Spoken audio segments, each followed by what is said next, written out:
God does nothing until he reveal it to his servant, the prophet, first. I was going through a few things, just a few footnotes, and I went back and looked up about the beast, the mark of the beast, four beasts, and put a picture of it on my page. But anyhow, the first one was Babylon, then Neo-Persia, Greek, and then the Roman Empire. The first, second, and third beast. Now, if you go back and just look at the stories and read the stories, how they made an image and the people had to bow down. We read these scriptures in the Bible, but we don't take them to heart. You had Shadrach, Meshach, and Abednego, but some people call it Shadrach, Meshach, and a bad Negro. But it was Shadrach, Meshach, and Abednego. But they wouldn't bow before when the hearts began to play and all that, and the image of the beast and the king, was upset and they threw them in the fire, and God came down and rescued them. In different ways. God always prepared a way to his people. But all these was bits and pieces. That's why you can never just get rid of the Old Testament. It's a history book to tell you what has passed so it can give you confidence about the future, knowing that how God protected. And then also there were times where things did fall upon the children of God, sometimes because of disobedience.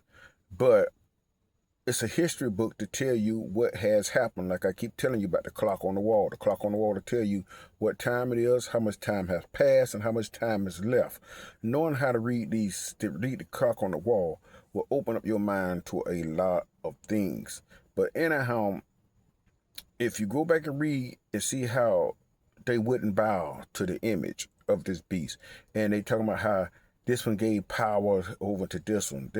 And this is why I can stand so hard against the Roman Catholic Church. I know it was the fourth beast. It was wounded when that stone which was hewed out of the mountain, which was God sent his stone, which was Jesus, and he struck the mountain, and the deadly wound was healed. And you can see that Roman Empire coming back.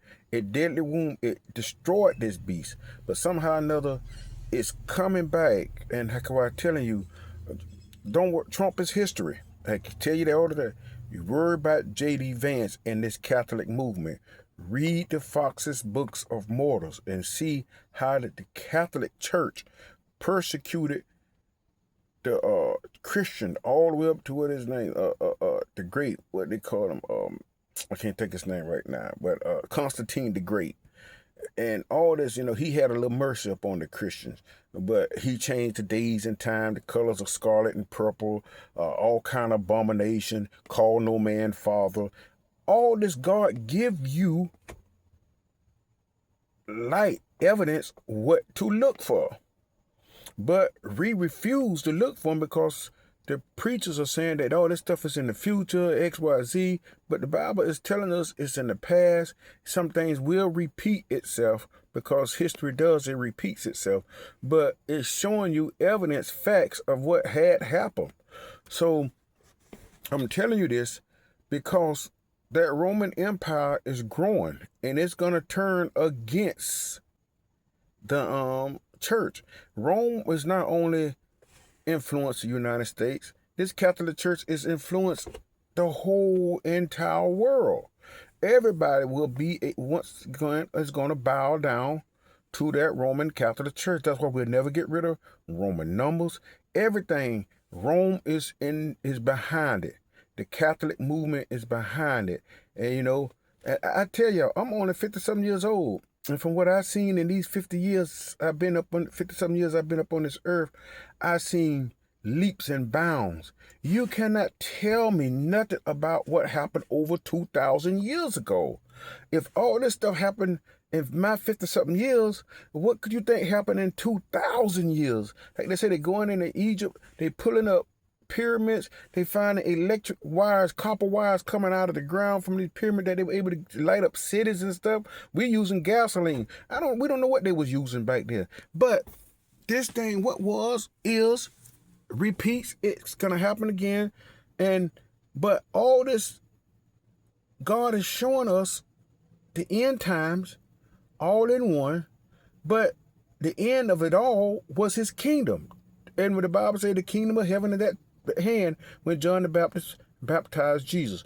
Jesus said you will not taste, some will not taste death until you see the kingdom of heaven come in power. And it said also, the kingdom of heaven unlike unto a man that sowed wheat, and the enemy came in and put tares among. This is what we are in. We're in the kingdom. And Satan is in the kingdom of heaven suffers violence, and the violent takes it by force.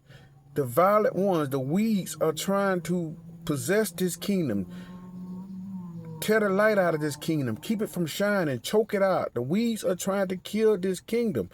But Jesus said in the end, he's going to send his angels to pull those tares, those wicked ones, out of his kingdom and bundle them up and cast them into. This is totally opposite of John Nelson Darby rapture theory.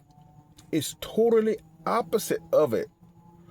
They got us preaching lies. But I know y'all been preaching so long, you're not going to humble yourself and say, let me go back and look at this thing and let me straighten this thing. I want to be right. It ain't that I want to show somebody I know this. And tell yourself, I want to be right when I'm telling the people the right thing.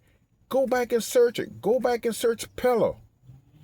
Go back and see. Quit calling Jesus a lie, because you telling Jesus that he lied when he says some of you won't taste death until you see the kingdom of heaven coming in power. So all this stuff happened. Persia, Babylon the Great, the Grecians, those were the four beasts that each one copied each other and gave, and one, he said they gave the power, but 9 times out of 10 they took the power from each other because they conquered them in war. And we're right back to the same thing now. We got one man. We call the United States the world leading power. That's what we call it. But if we got one man that's fully blown Catholic take that position, he's going to take his order once again from the Pope. We will be right back under this beast system in full power. And he will turn his back. He will begin to roar and persecute that church. But he's going to do it subtly. He's not just going to come over and just do it overnight. He's been working on this thing for years. Like I say, we got 2,025 years passed already. So what's another 100 years, 200 years to him? It's no big, long as he can keep chipping away until he can bring his full power into existence. Yes, I won't be here. May not be here when it's fully get here, but the way things looking, it's coming down real fast. It'd be more. They talking about Bank of America closing down, this bank closing down, Chase Bank closing so many branches. All this going to a one currency. All this stuff makes sense when you understand the four beasts that came up on the earth, and quit looking after some rapture. Them people that were pulled asunder, heads cut off, set on fire, they didn't escape. So what make you think you so precious, so holy that you're going to escape? Yes, you're going to escape the wrath of God, because the wrath of God is not upon his children. The wrath of God is upon the children of disobedience. You should be comforted by the wrath of God, because knowing that God is avenging your adversaries. But understanding the beast, and this didn't come no overnight. It's been 30-something, 40-something years of studying this. But I'm asking you to look and search for yourself. Quit listening to these preachers that's collecting your money. See, I didn't got to go to nobody church. I can sit home because I studied enough, and I restudy and I re-examine stuff. Just like I'm re-examining this, I had to make sure I go back and get I forgot the Greek part of it. I had Persia and Rome and all of them, but I had to find the other one. But the four beasts. And it just so happened I was looking at a movie on TV that also verified some of the things that I was saying now about these four powers, these four world government. They style them as a beast. And I think old Nebuchadnezzar It showed him that when he said, look at this great kingdom that I have built, God, struck him down for 7 days or 7 years or something. He had to go. He became the beast of the field, become the eat. This is what God is trying to reveal to you all, but you cannot see it because your church have preached rapture so long until you are blinded. People, open up your eyes. Go back and study for yourself. Don't listen to me. Challenge me, show me that I'm wrong. And I will, if you give me something, I will go search it out. And I will bring you a scripture to say, hey, how do you mark this up against this? I don't want to argue with you. I just want you to look for yourself and see these great beasts. Mark of the beast. Show how they bow before these beasts at their image and worship this beast. But Shadrach, Meshach, and Abednego refuse to bow at this beast. And this is where we're at again. But y'all pray about it. Ask God to open up your hearts and minds, because y'all know I'm telling the truth. But, you know, your pastors in the church world won't allow you to see it. But ask God. God will show it to you. All right. I'll catch y'all later.